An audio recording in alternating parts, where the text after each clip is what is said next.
Hello दोस्तों, Radhe Radhe. I hope सब अच्छे होंगे, मैं भी अच्छी हूँ। तो आज मैं एक ऐसे टॉपिक पर बात करूँगी कि आपको सुनकर शायद थोड़ा अजीब लगेगा, लेकिन यह है बहुत शुभ या अशुभ की धारणा से देखा जाता है हमारे सनातन धर्म में।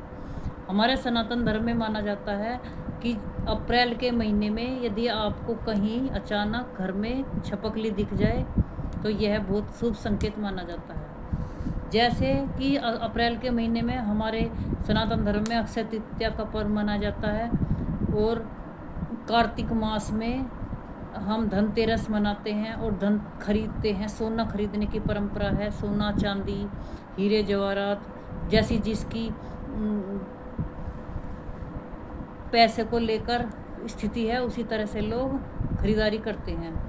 तो उसी तरह से हमारे अप्रैल के महीने में भी परंपरा है अक्षय तृतीया, उसको भी उसी तरह से माना जाता है कि यदि हम अप्रैल के महीने में सोना खरीदेंगे, चांदी खरीदेंगे या जो भी वस्तु खरीदेंगे वो 13 गुना बढ़ जाएगी। तो दोस्तों, सनातन धर्म में एक ये भी परंपरा है छपकली को लेकर कि लोगों को जिस तरह से घर में छपकली दिख जाती है तो वह उसको देखकर डराकर भगाने की कोशिश करते हैं कि ये घर से निकल जाए, लेकिन यह हमारे लिए बहुत अशुभ संकेत है।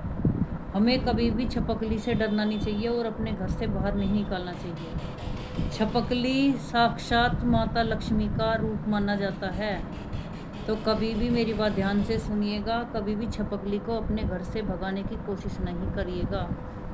यदि घर में छपकली दिख जाए, पूजा घर में दिख जाए, रसोई घर में दिख जाए या हमारे घर की पूर्व दिशा में दिख जाए तो इसको बहुत ज़्यादा शुभ संकेत माना जाता है। कहते हैं हमारे घर में साक्षात लक्ष्मी का वास है।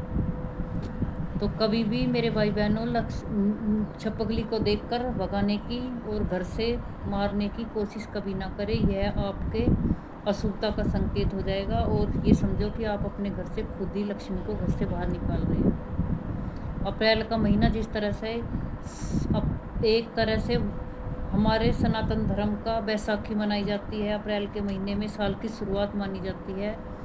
इस महीने को समय का बदलाव माना जाता है कि समय मौसम चेंज हो रहा है, सर्दी से गर्मी आ रही है। उसी हिसाब से एक हमारे अगर हमें इस अप्रैल के महीने में छपकली के दर्शन होते हैं तो ये भी एक हमारी किस्मत को बदलने का शुभ संकेत माना जाता है। दोस्तों, आपको अगर मेरी वीडियो अच्छी लगी हो तो लाइक करना, शेयर करना, सब्सक्राइब करना और हमेशा ध्यान रखना कि अपने घर से कभी भी छपकली को भगाने की कोशिश ना करें, बल्कि इसको साक्षात माता का ही एक तरह से संकेत और स्वरूप माना जाए और घर में उसको हमेशा लक्ष्मी की तरह ही लेकर चलना कि हाँ, हमारे घर में एक लक्ष्मी का वास है।